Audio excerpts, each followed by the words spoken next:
Hey guys, Lewis from Aspiring Gent, and we're going to tackle how to shorten your suit sleeves professionally without any shortcuts. Now, if you're a dresser that likes the finer things in life but maybe can't afford it or want to learn the ins and outs of men's tailoring, you will come in contact with having to shorten sleeves, whether it's because you thrifted your garments, they're hand-me-downs, or you bought it new and you just want to try your hand.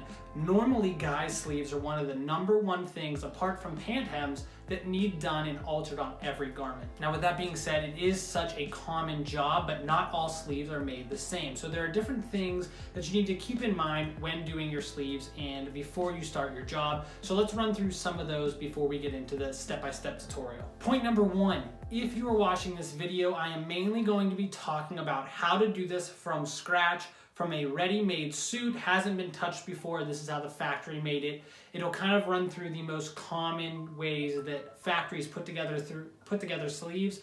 If you're doing a re-alteration job from a thrift store or a hand-me-down, this is also going to help you through the mechanics of getting through there, but there might be some other odds and ends that you need to get in order first before you can start in this step-by-step tutorial. Now, I will cover those in a separate video talking about how to work on your thrifted garments. 2, you need to identify if your sleeve has functioning buttonholes. Now, what does that mean? For you who are still beginning and wanting to know the terminology, functioning buttonholes is just clearly when the sleeves buttons actually work. You can unbutton them and button them. So this method obviously is just going to be covering doing it from a non-functioning sleeve. This is going to be the easiest way and probably also the most common way that you're going to find it in your suit jackets or sport coats. Also, there will be some cutting involved in this project, so make sure you go over things, measure them twice before you start cutting, because I don't want you to ruin your suit coat, and I've seen so many ruined if not done properly. So that's it. Those are just my warnings, disclaimers for you guys before we hop right into it. So we have the sleeve, it's already marked.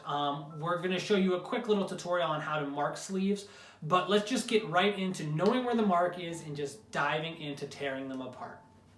So here we're going to be working on a set of my own sleeves, and as you can see, I'm actually really happy with where the length is, and this is kind of where I would recommend all guys having their sleeve length, showing just a little bit of cup. But just to let you know where a sleeve should fall, when marking, you should always have a friend helping you, because this is very hard to do, as you will see here shortly, on yourself. You want from the tip of your thumb hanging straight down by your side, you want the sleeve between 4 and 4.5 inches. That's kind of the sweet spot. Obviously, if you have a guy missing a thumb or a very abnormally short or long thumb, you're gonna have to just go with it falling like right above the joint of the wrist. But for most guys, tip of the thumb up 4.5 inches, depending on how trendy they wanna be, and that's going to be the sweet spot for your sleeves. So here we are with the sleeves. We know that this is the length that we're going to keep it at. We're not going to shorten it, but we are going to take it apart and show you how I would put it back together if it was being shortened. So step 1, obviously, in any job is take apart the garment. So we're going to start by taking off these buttons and removing the lining from the outer shell.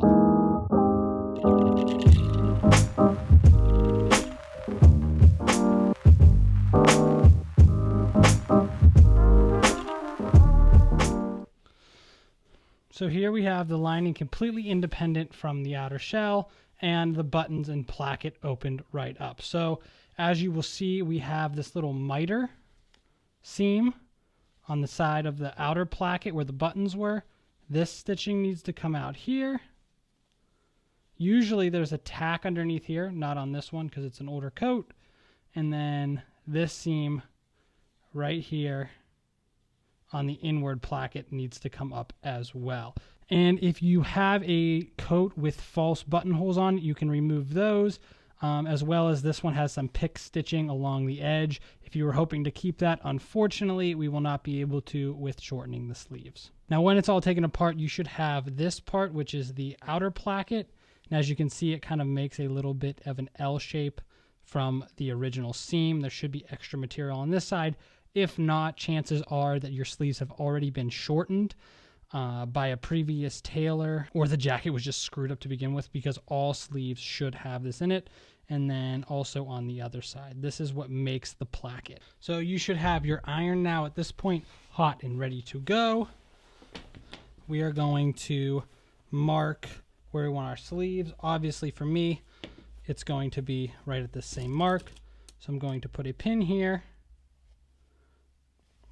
And if you were shortening your sleeves or lengthening your sleeves, you would just measure up to the mark that you want. So if you were shortening your sleeves up there to about 1 inch, you'd measure up there, measure up on the outside of the placket up here. Then you would take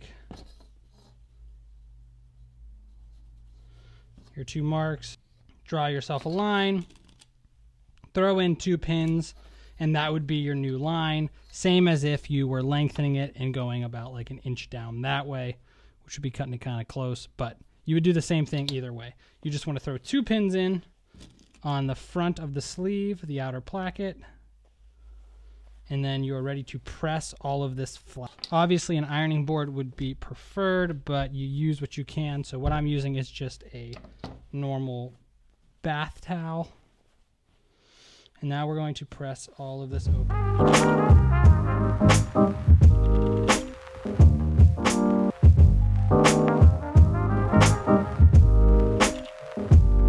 Now when it comes to the front of the sleeve, this is how you want to, instead of pressing it all flat like this, we want to maintain this crease right here on the sleeve. I don't know if you can see that or not. That crease right there needs to be maintained. So instead of pressing it flat, we're going to fold it on the crease like this. So you're just pressing that flat now. Before it was like this, you're just pressing it like this and turning that flap underneath. And the reason for the pins is because the steam of your iron will remove the chalk. So you want to make sure that you do not lose your place when knowing the length of your sleeves, because after this is done, after you lose this mark, it is very hard to remark these sleeves. So make sure you pin it every time. And then also, at this time, you can press down the fold over on the lining. Another tip, as you can see right here with these pins, this goes right through, which is called the iron-on fusing, and this gives the sleeve some meat so that it doesn't just bubble up or unroll on you. So if you are shortening your sleeves up to, say, about here, and you do not have that fusing on there, you want to make sure that you get some and that you just fuse it right on to where those pins are, because it will give it meat. But because I'm putting it right back, I have plenty of fusing there that will do the job. And now where it leaves us is taking the sleeves and pressing them into place. So as you remember from the beginning, when you took apart this, there was a miter seam here. We're not going to do that because that's way too much work. We're just going to simply fold up on the pins or the chalk line, whatever you have there. I have both. And we're going to press down this seam where we want the finish to be.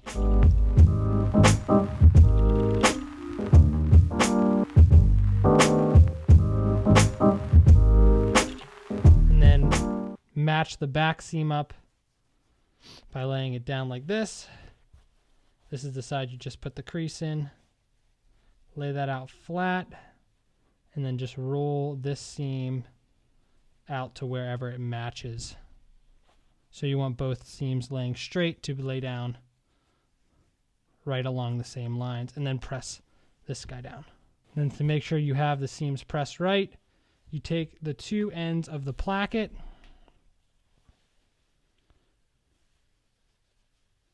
and you want to make sure both of the ends intersect each other perfectly. I think we might have to do a little bit of adjustment on this guy. You can see those two line up perfectly. Now let's address the lining after it's been pressed down. You want to lay it all flat so that there's no bubbles in the rest of the sleeve. It all is laid out perfectly flat. And typically you want to leave about 1 inch extra of lining that comes out from underneath the sleeve. That'll give you enough blousing underneath so that it all lays down perfect. Now, if you are shortening your sleeves and you have to shorten them where the inlay, which is the amount of fabric from the crease down to the raw edge, if that is more than 2.5 inches, you need to cut it off. You don't want more than 2.5 inches of inlay, or that's just too much fabric sitting at the bottom of your sleeve. Now that we have everything prepped to be sewn together, we're going to take it to our machine and finish off the job. Okay, so the only thing that we're going to do before we start sewing is we're going to take our chalk and we're going to make a line right across the edge of this fabric here, just like this. This is going to mark so that when we go to sew, we know where we're going to sew the line on. It'll make a lot more sense once I get over to the machine. We've got our machine ready and threaded. I have a light baby blue thread in here. You're going to, like I say in all my videos, get something that matches better, but this is going to allow some contrast so you can see exactly what I'm doing. Like I said, we're going to start where this mark is, and we're going to sew the outside of the placket.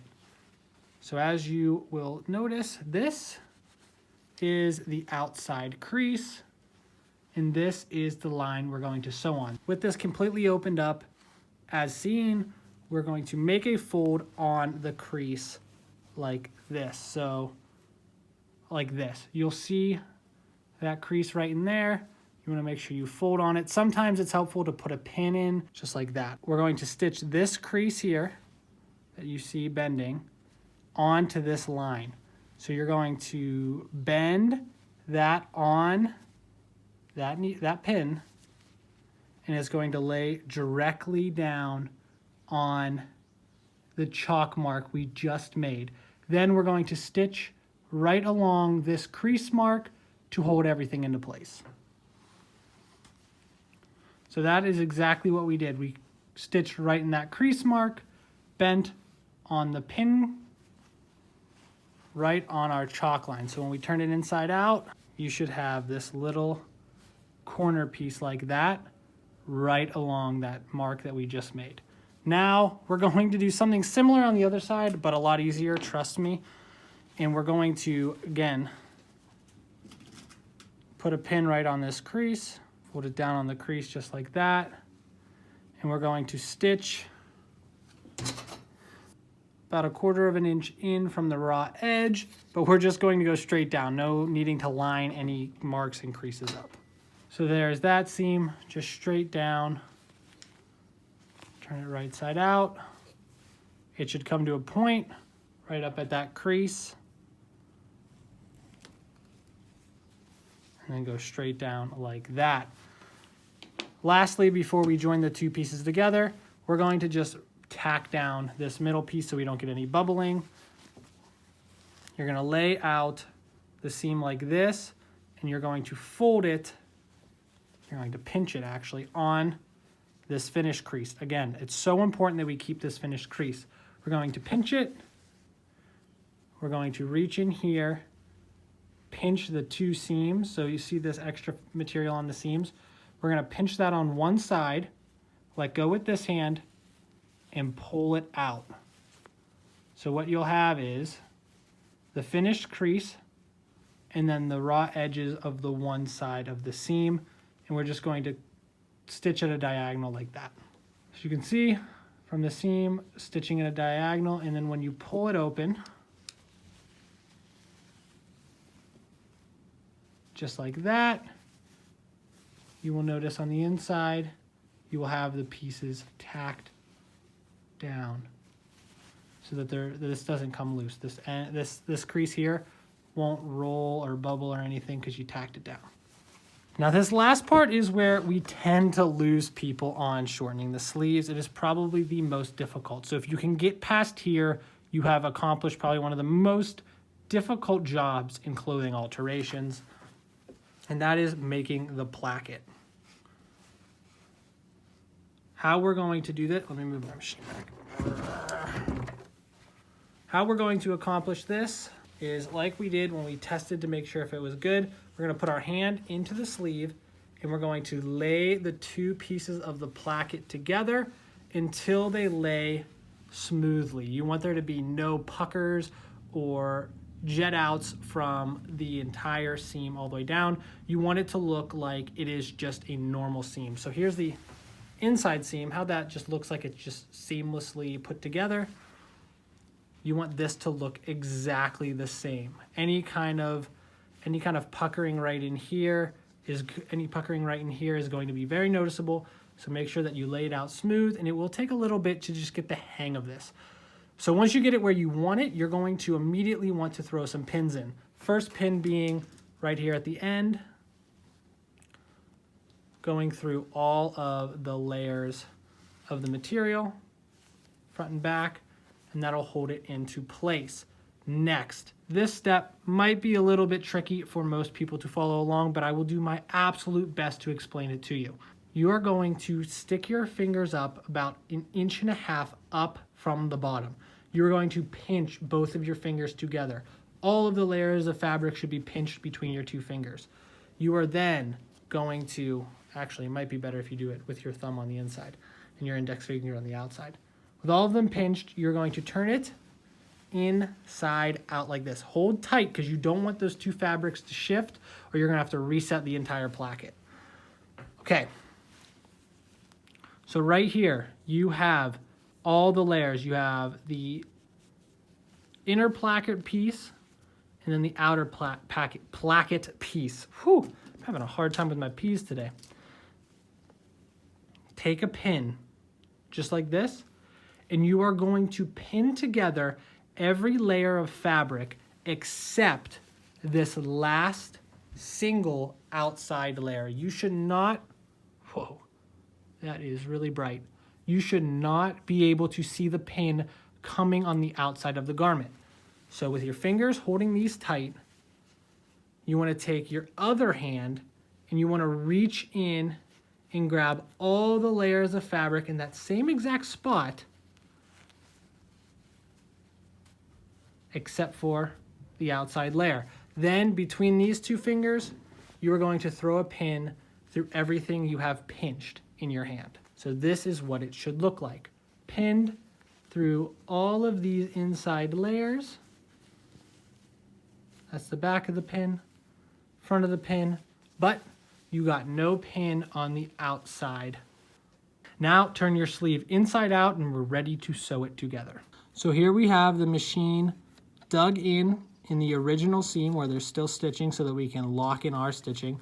And we're going to follow this crease all the way down until we get to where this piece of fabric jets out for the placket. We don't want to continue this crease all the way down. We want to get to there and then we want to slightly veer off. So let's see how close I can get. So this is the crease. We want to stitch right along here. Not in the ditch, just outside it, about 1/4 to 1/8 of an inch out. We're going to follow this all the way down into the placket. Now, as you can see, this is the placket. So we're going to stitch down this all the way until all these layers of fabric come together into here. And then we're going to stop our stitching right about halfway in between from where this line starts to the end crease. We want to stop right in here, the middle.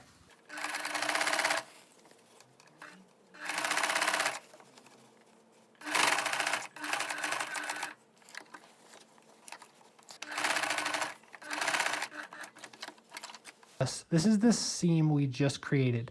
Starting up here, went straight down about halfway into the placket, about 90-degree angle, straight across. Over that needle we pinned to these raw edges right here. That's where you want to stop it, maybe even throw in a back tack. On the outside, it's going to look like this, more or less. So this is where we stand. You have this outside placket and it looks very smooth. Now the reason why we didn't want to stitch right in that crease is because it allows the placket to have a little bit of an illusion that it's separate pieces instead of one big seam. And then when you made that little L shape, that created this piece here to be able to flap open and close. Now, for the sake of time, we are only going to be showing you the one sleeve.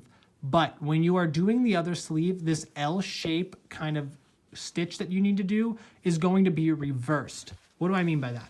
Instead of starting up here on the seam, you're actually going to start it on the raw edge side, and you're going to go in right in between that line, that black stitching that's there. That'll be made when you did your very first stitch. You're going to stitch right in between that line that black stitching and the crease, you're going to go back up into the original stitching. So it's the same exact thing, just in reverse. The way you know which side you're going to do each, well, actually, the easiest way is the left sleeve is always going to be the reverse of the right sleeve for this part. So the right sleeve, you're going to start from the top. Left sleeve, you're going to start from the bottom. But you always want to be stitching inside this little hole, never on the outside like that, always on the inside. So here you have it, the inside of the jacket with the lining laid out flat.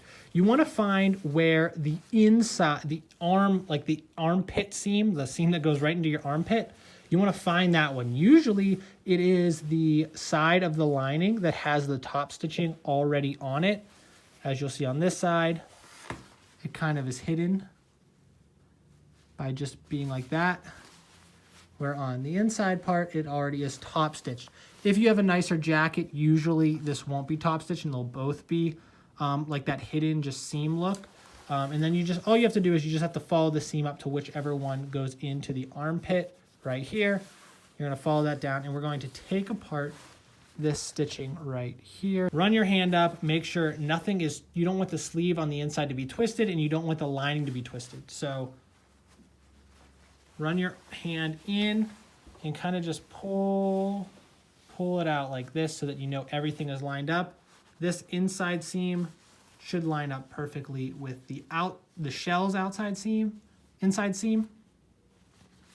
And this is the position you want to be in for putting together the sleeve. From here, like a magician, you're going to put your hand inside the black hole and you want your fingertips come out to this part, the inside seam of the shell and the lining. You are going to, and this comes back to pinching again, you are going to pinch both raw edges of the shell and the lining inside seam together like this. Just like that. That is what it should have looked like before you took it apart. And then by holding tight and not letting go, you are going to pull all of this sleeve back through that hole. So now you have both seams lined up like this, pulled through the hole, throw in a pin. Now what we're going to do is all around the sleeve, we are going to add pins from this raw edge of the lining to the raw edge of the sleeve, all the way around. So here we have all of our pins in. I've only thrown in 4 because I'm very used to this procedure and I kind of know how to hold it with my fingers and stitch, but feel free to add as many as you want. There is no wrong amount to how many pins you can pin into the sleeve. So starting all the way on this edge, and just like I mentioned before with stitching that L piece, each sleeve you're gonna start on a different place. The right sleeve, you're gonna start inside the placket where you see your stitching. On the left sleeve, the sleeve is going to be positioned so that you start on the outside. It's gonna be the same thing, it's just your starting point's a little different. What we're going to do is we're going to lay this on the machine like such. We are going to start inside here, pretty much at where that little L is. You don't want to go too far past or you'll pucker the stitching. You'll pucker the shell of the garment. You want to start right here and you're just going to stitch a 1/2 inch down from the raw edge all the way around the sleeve. So this is what it should look like all the way around the lining and the shell of the garment, just stitched just like that from inside. So that's the first stitching that you did for the L stitch, and then this is the line for the lining. So what this did is when you turn your sleeve back through that hole you pulled it through, you now have the lining stitched with the appropriate amount of blousing. So now just top stitch back together the lining. So here we come to the final stages of your sleeve. We are going to press the entire project. So what does that mean? we are going to take the iron, get on the inside, press down the lining. We're going to roll it so that this outside placket lays flat, and we're going to press this down. And pretty much all together, because of how many times we've had to turn it inside out and whatnot, we're going to just press the entire sleeve so that it looks presentable from the outside. So just go around there doing that, trying not to put any hard creases in your garment at all. So this next part is fully up to your own discretion, but I'm going to teach you the industry standard so that you can break the rules from there or just keep with the regular. Putting on the buttons, we are going to mark for that now. So here we have that outside placket piece, and we are going to measure up, I don't know if you can see that, 1.5 inches. And then we're going to make, whoops, wrong way. We're going to make a mark right there. Let me move. So that is up from the bottom 1.5 inches. Then from here, we're going to measure from this, where these two pieces come together, that line there. We're going to measure over 1/2 inch. We're going to make a mark on here. So at this point, you should have a T from your 1.5 inches up and your 1/2 inch over. And then depending on how many buttons you have, this jacket, we only have 4. So we're going to mark up 3/8 for each button. So we have 1 button, 2 button. If you have 5 or 6 buttons, you just keep going up. And also, this is just the typical, just standard, like slightly stacked buttons. If you want your buttons not to be stacked, you just add to it. If you want them to be super stacked, you just subtract from it. But again, this is just the standard to have your buttons laying on here in a very clean fashion. Now, with not to bore you, I am just going to put these on in the standard way that you put on buttons. You don't need any special techniques for this part. And if you want to know how to put on a button, I will link it somewhere up in this area so that you can watch that, but I'm not going to walk you through this whole process. So here is a quick little before and after on what it will look like. Now with this one, obviously since I only showed you one, I'll end up taking out the pick stitching and these buttons will be reset with removing this fake buttonhole. But here we have with the slight stack, this just gives a little bit more interest rather than not having those buttonholes here. But as you can see, they look perfectly identical other than the little bells and whistles that we took off. I'm not going to try this on because I made it the exact length as that I liked it and I didn't really shorten it, but make sure you try yours on. If it's not the right length, you're just going to have to repeat that same process by extending it or shortening it some more. Nothing is worse than seeing a well-dressed man with a poorly fit outfit, and now you are one step closer to making sure every ounce of your outfit is tailored to perfection. So if you guys like this video, like you know how to do with all your favorite YouTubers, leave a like, comment, subscribe, share, put on post notifications, the whole 9 yards. These videos are a lot of fun to make, but they are a lot of time and very labor intensive as far as working through shot lists and all that stuff. So if you enjoy it, it does mean a lot if you go through and do those things. And just let me know what your honest feedback is to these videos so I know how to make them better and know that you guys are watching and listening and enjoy them. But until next time, keep on sewing, guys, and stay stylish along the way.